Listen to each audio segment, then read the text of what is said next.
Hello YouTubers, this is Gold Standard 924 coming at you with another video. So basically, I'm going to be starting up my SummerSlam pay-per-view rewind reviews again.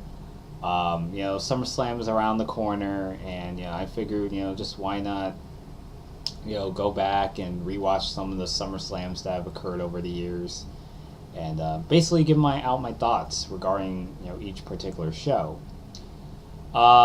Now, like last year, I'm just going to do like a handful of reviews of, some of these SummerSlams. So I'm not going to do it like in chronological order. I'm not going to like review every particular SummerSlam that I haven't seen or reviewed yet. So it's just going to be a handful batch of SummerSlam reviews, but don't expect like for me to like review every SummerSlam, but it'll be something that, I'll just kind of pick and choose which SummerSlam I want to see, and just basically give out my honest opinion on these shows. So that's basically going to be the general premise of me making these reviews, and just try to give out my thoughts, like I said. So for this video, I'm going to review the first SummerSlam event, which was held in August of 1988. And there were about 10 matches on the card here, and by watching this pay-per-view, it was actually a pretty tolerable show.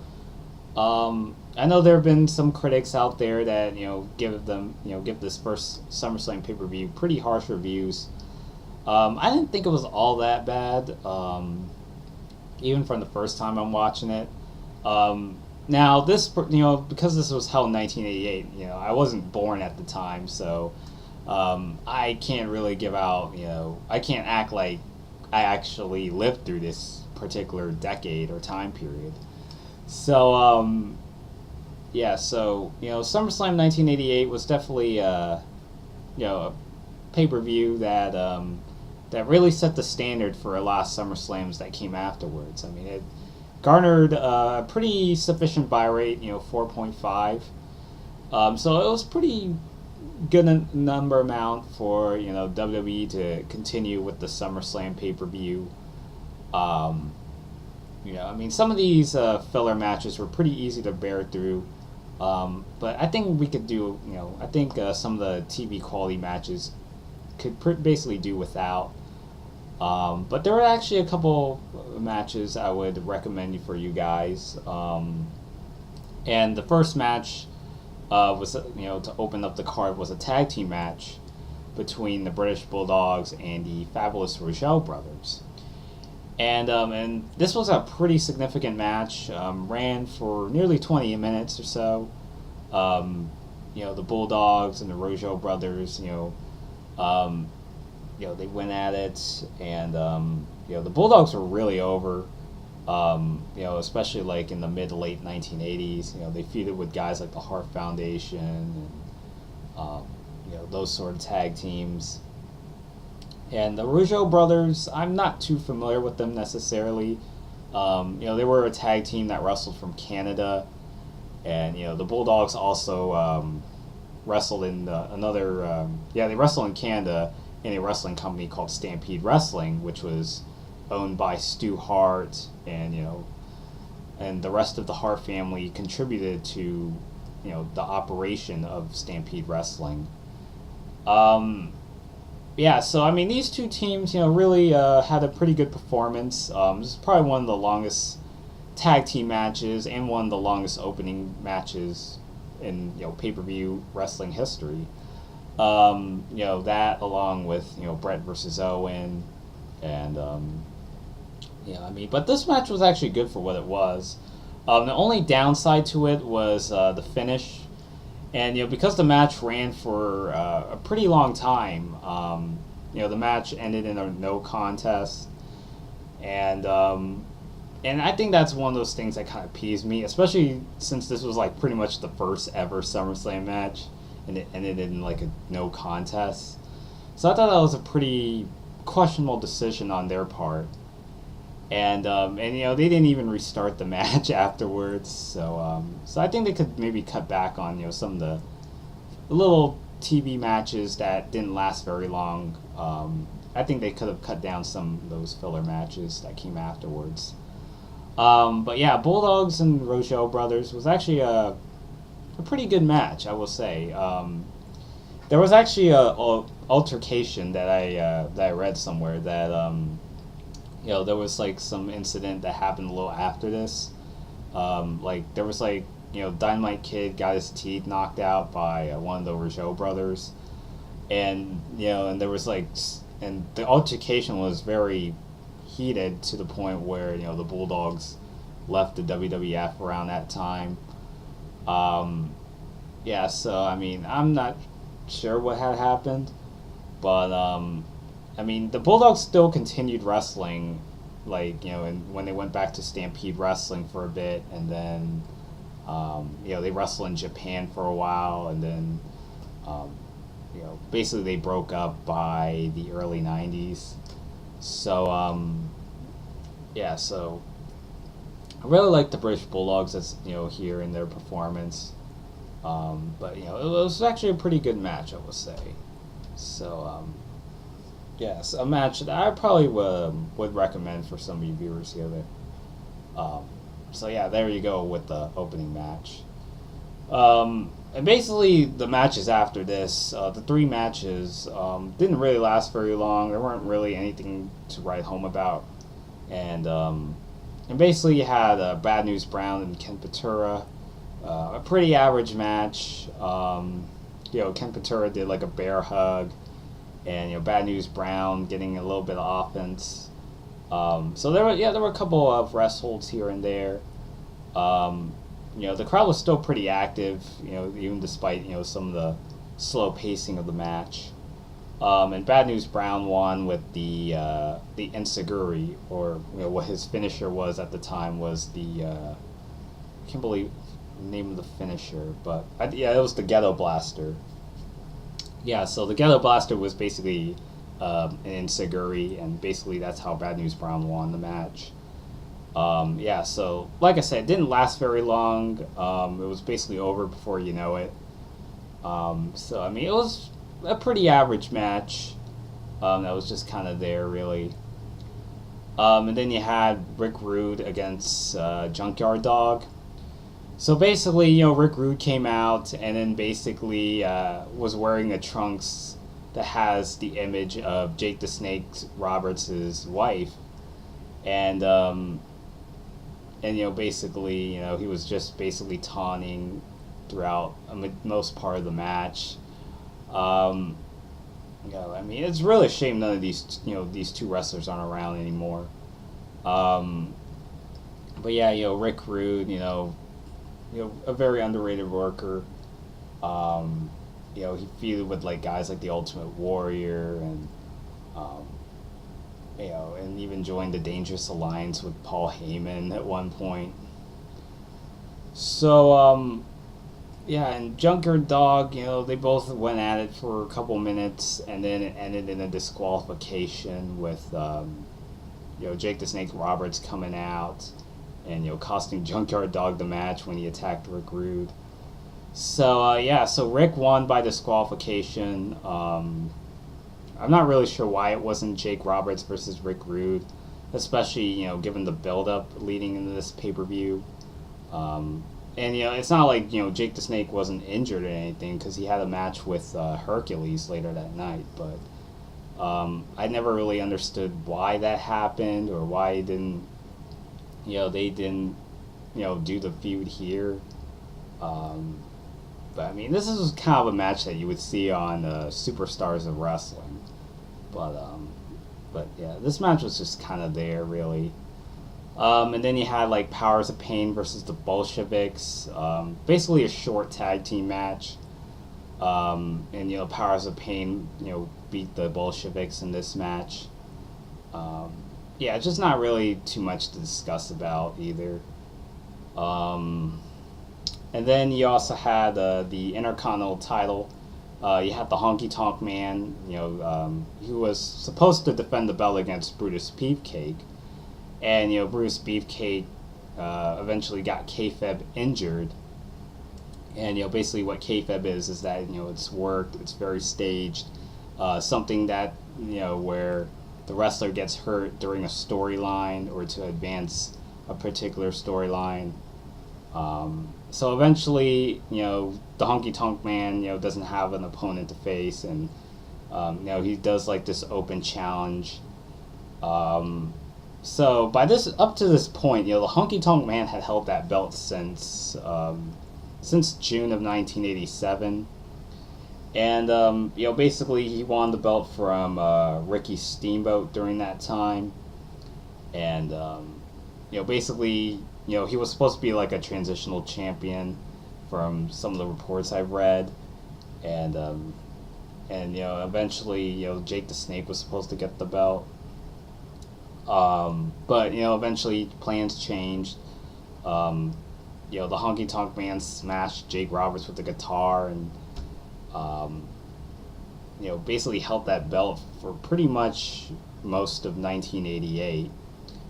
And basically the Ultimate Warrior came out as the mystery opponent, and basically squashes the Honky Tonk Man and winning the Intercontinental Title in the process. So yeah, this is actually a pretty memorable moment. Warrior winning the IC title as well. He was really, really over during this time, and even judging by the crowd reaction, and it's a really great moment. It's really unfortunate. The Ultimate Warrior had passed away recently. Lord rest his soul. So the Ultimate Warrior won the Intercontinental title here, and then he would go on and feud with Rick Rude, and basically doing a bait and switch title reign along the way. So it's a pretty good markout moment here. The match was pretty much over before it began, but even regardless, it was still a pretty significant moment, and Honky Tonk Man getting humiliated in this pay-per-view. So the Ultimate Warrior winning the belt was a really great moment, and the crowd just really ate it up. So at least that was pretty much worth noting there. And then we actually have a tag team title defense between the Hart Foundation taking on the tag team champions Demolition.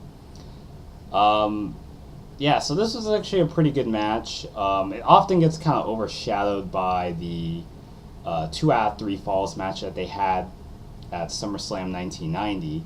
So yeah, you could easily get confused with some of the matches that they had, in that 2-year span. But this was actually, the initial Hart Foundation Demolition match was actually pretty good. It ran for nearly about 10 minutes or so. And Bret Hart started the match, and these two teams were really, really popular during this time. And you had like Jimmy Hart, who had basically left the Hart Foundation, or had betrayed the Hart Foundation for that matter. And Bret and Jim the Anvil Neidhart had turned face, and basically they were kind of feuding with Jimmy Hart, and doing these sort of deals where the Hart Foundation and whatever tag team that Jimmy Hart was managing, they had like this sort of some sort of like 25% sharing, in terms of like some of the payment that the Hart Foundation were getting, and basically some of that trade went over to some of the other tag teams, like the Rougeau brothers, and basically doing what Jimmy Hart can to screw the Hart Foundation over. Eventually Hart Foundation had recently turned face, and they fought. They were the challengers taking on Demolition. Just a really good match. A lot of good double tag team moves. Basically Demolition ended up winning the match when one of the members actually used Jimmy Hart's megaphone and knocking one of the Hart Foundation members to retain the tag team titles. So yeah, this is actually a pretty good match. I won't spoil like the whole match in terms of like what happened here and there, but I mean I know I listed some of the results of the match, but if you haven't checked out this match, I highly recommend it. That match along with their 2 out of 3 falls. But this was actually, in terms of the initial feud, it was actually a pretty watchable match. So Hart Foundation Demolition was pretty entertaining for what it was. And then you had a couple other 3 filler matches here that could easily be saved for superstars. So Dino Bravo and Don Morocco, it was basically your average match. And basically, Dino Bravo won with the Sidewalk Slam. And you also have Big Bossman and Coco Beware, which didn't last that long either. And Bossman won with the Big Bossman Slam. Jake the Snake Roberts and Hercules was actually a tad bit better compared to the 2 matches, just in terms of the crowd pop and just how really over Jake the Snake was at the time. And I still don't understand why they didn't do Jake Roberts versus Rick Rude at the time. But Rick Rude didn't even interfere in the match or anything, so I didn't really get that part. But in terms of like I said about the crowd pops, they really helped ease through some of these matches, because if you look at them, their matches were just kind of there, really nothing to really look back and say, oh well, do you remember this match? This was out of this world, and stuff like that. But Jake Roberts beat Hercules with the DDT here. So there you have it. That. And then you also have the main event, which was the Mega Powers, consisting of Hulk Hogan and Randy Savage, and taking on the Mega Bucks, consisting of Ted DiBiase and Andre the Giant. So, so basically this really wrapped up a lot of rivalries, a lot of loose ends with some of these wrestlers that they were feuding. Hulk Hogan had this thing with Andre the Giant since WrestleMania 3, and then basically Andre the Giant had turned heel. He aligned himself with guys like Bobby Heenan and later on Ted DiBiase.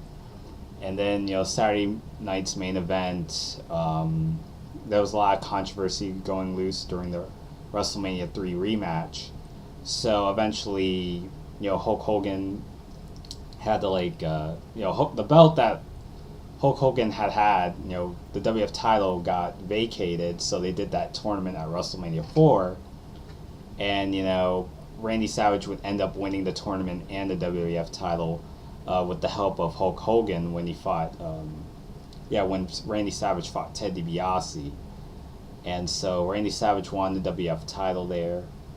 So so basically this all culminated into this match at SummerSlam that really concluded some of the long-term feuds that had happened since the past year or so. And you also had Jesse Ventura handpicked to be the special guest referee. So this match was kind of there really. Originally it was supposed to be Randy Savage taking on Ric Flair, and Ric Flair had been wrestling in the NWA. And eventually he turned it down because of his loyalty to the NWA, the WCW. I think it became WCW by this point. Because Jim Crockett Promotions actually sold the NWA rights to Ted Turner, and Turner, because of that buyout, Ted Turner changed the company's name to World Championship Wrestling, or as we all know as WCW.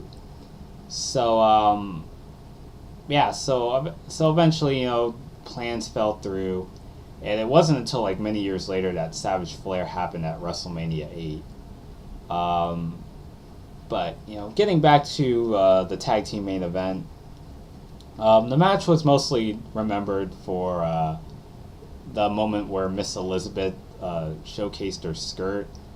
It was actually a pretty big wow moment. It was actually a pretty significant moment because it was really one of those rare moments, and it was mostly remembered due to that incident, and eventually, the Mega Powers ended up winning the match. Hulk Hogan did a body slam, and Randy Savage did a elbow drop to it was either Andre or DiBiase. I think it was DiBiase.